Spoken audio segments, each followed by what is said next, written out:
Pollutants in the air can make it tough for you to breathe and function, but pollutants can also affect your car's performance.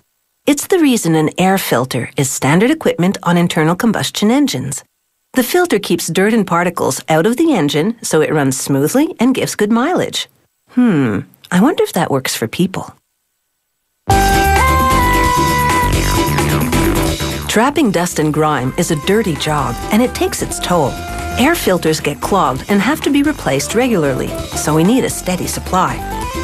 To make an air filter, an automated spool unwinds thick paper and feeds it between two rollers. Bumps on the rollers press indentations into the paper. The short vertical ones are spacers to help air flow through the filter. The long horizontal lines are the pre-fold creases. The rollers fold the paper along those lines as they push it out the other side. An automated counter keeps track of the folds because each filter will need to have approximately 75 pleats. Now a conveyor belt moves the paper to a circular blade. A steel bar holds the paper pack down while the blade slides on a motorized rail, slicing the paper at the correct number of folds. The paper pack rolls down the conveyor belt, heading to the next station. In the meantime, a robotic arm sprays liquid wax onto the aluminum molds that will be used to shape the tops and bottoms of the filters. The carousel turns, positioning another set for spraying. The wax will ensure that nothing sticks to the molds during the next steps.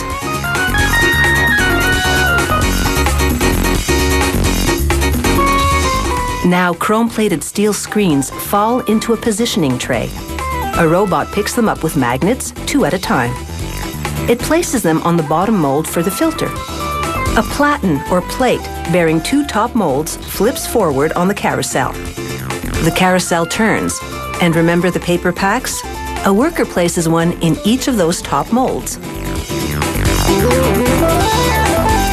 Now a robot dispenses a liquid polyurethane mixture around the screen in the bottom mold. Then the automated platen flips back so that the top molds with the paper packs face down. An air cylinder pushes a platen holding the bottom molds up to meet the top ones, and heat triggers this chemical reaction.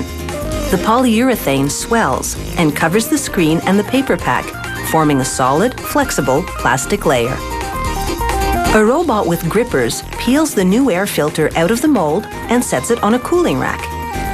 Because of the wax sprayed on the molds, the robots don't have to work hard to pull the air filters out. Like well-greased cookie sheets, nothing gets stuck to the bottom. After they're cooled, the rack tips up and the air filters tumble down a slide to a worker who collects each one. With a bandsaw, she trims the excess polyurethane, or flash, from the rim.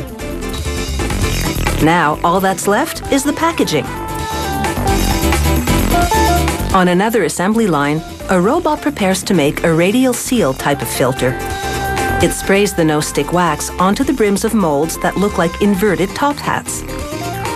A small wheel turns and delivers the molds to a larger assembly wheel. Another robot picks up plastic caps and places them inside the molds. Then, a pneumatic pusher raises the caps and nozzles dispense a hot glue bead onto their edges. Another pneumatic pusher tool forces round packs of pleated paper out of cylindrical holders and into the molds.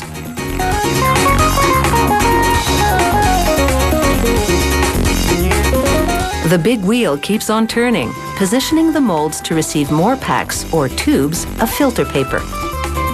The wheel pushes the paper-filled molds onto a conveyor belt. And down the line, a robot pumps a polyurethane mix into the bottom mold for the filter.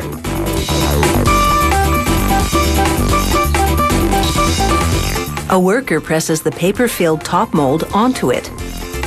Heat triggers the chemical reaction that expands the polyurethane, encasing the bottom of the filter paper and forming a gasket that will fit tightly near an engine intake. The radial air filter is now completely assembled, and it's taken just 20 minutes. The filters are now ready to do some dirty work under the hood.